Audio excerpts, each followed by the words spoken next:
Hello pre-cal students. We're looking at lesson 14-4, solving trig equations using a calculator. So I know you don't have calculators at home, and so what we're going to do is we're going to use Desmos, the website Desmos, which is an online calculator, graphing calculator. It also does scientific calculations if we need that, which we will later on.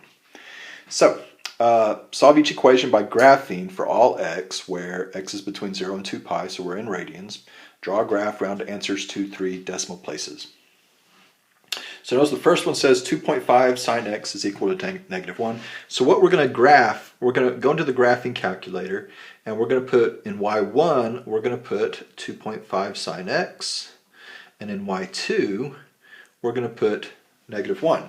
And then we will see where the intersection is, and where those two graphs intersect, that will give us the solutions that we're looking for. Okay?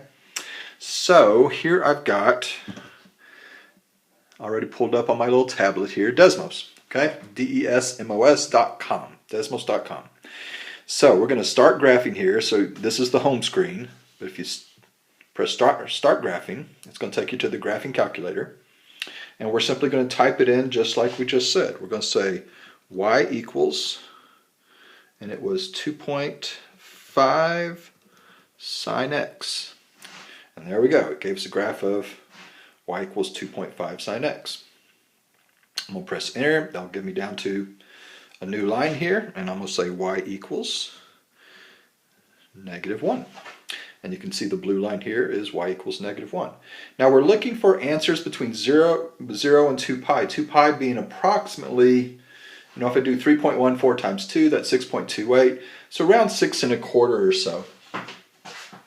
So starting at 0, which is right here, these two, I've got one place right here where they're crossing, I've got a second place right here where they're crossing, and then the third place is up here around 10. So it's going to be out of my range. So to find out what those values are, if you take your cursor, hopefully you can see my little cursor here, and I'm going to put it close to this first one, and it will give me the value of that point of intersection when I just hover my cursor over that point. And you can see the answer, hopefully you can see that, is 3.553. So that is our first solution, 3.553. And then I'm going to go over to the other one, and we get 5.872. 5.872. So let me get my paper from under here for just, excuse me.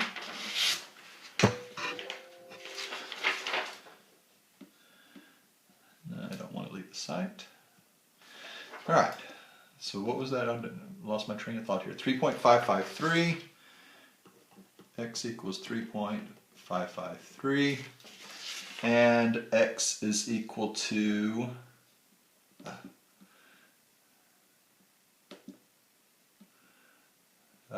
this one here. What's going on here?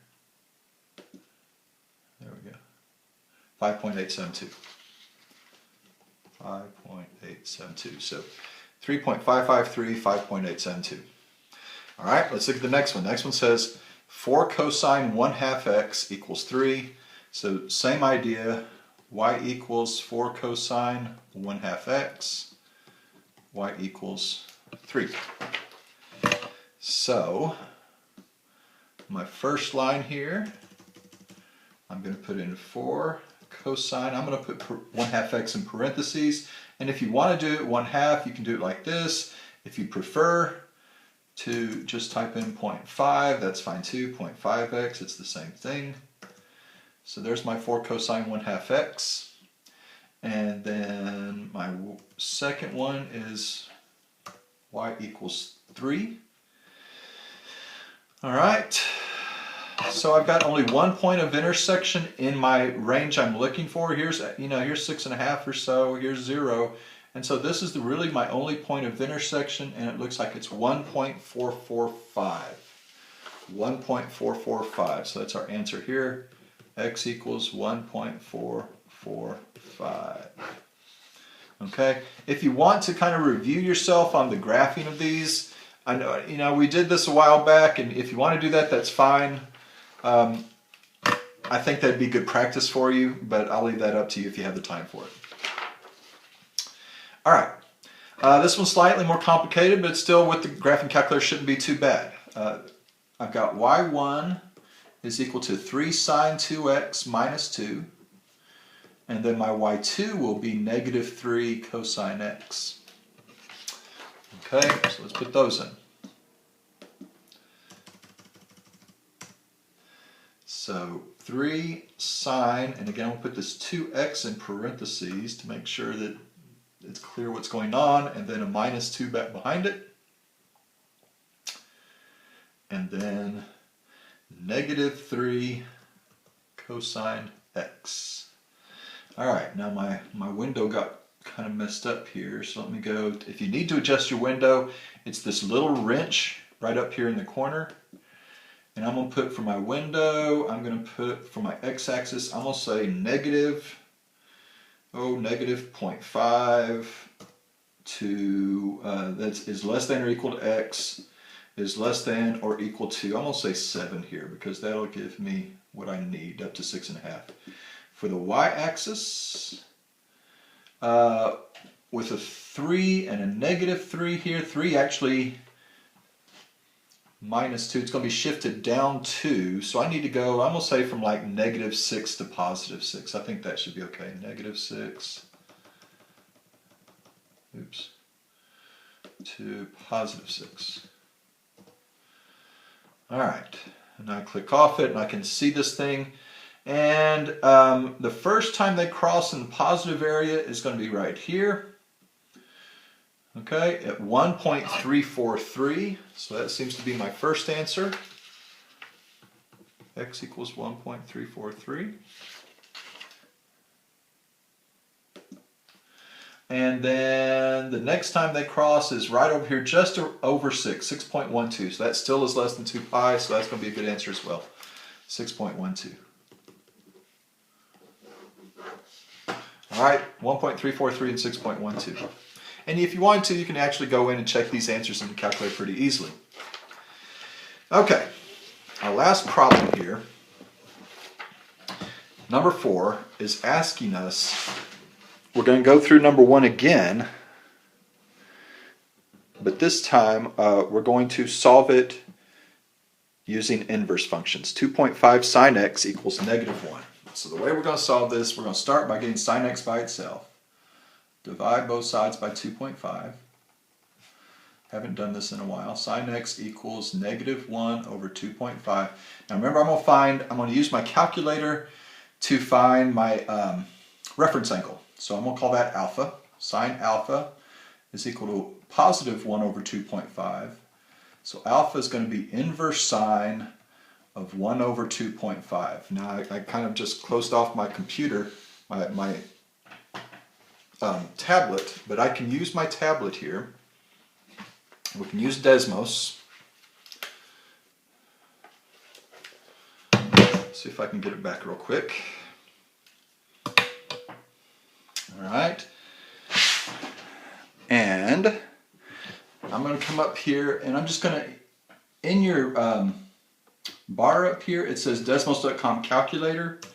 And so I'm just going to backspace to get rid of calculator to go back to the home page, Desmos.com. And I am going to leave that, we'll lose all that stuff. And now right here, don't want for function, I want the scientific calculator. It says for function or scientific calculator. I want a scientific calculator, so I'm going to press on scientific. There's a hair there I'm going to get rid of. And to do, I can see sine, cosine, and tangent here, and I'm in degrees. I want to change from degrees to radians, so I'm going to click on that to change from degrees to radians, and I'm going to click on function here, and that will give me my inverse sine. So I'm going to do inverse sine, oops, put it there twice. Inverse sine of 1 over 2.5, and my answer is about 0.4115. 0.4115. Okay, so let's pull this back over here. This is 0.4115. Now, I'm looking for a negative sign. Sine is negative in the 3rd and 4th quadrants. And so one answer for x will be pi plus 0.4115.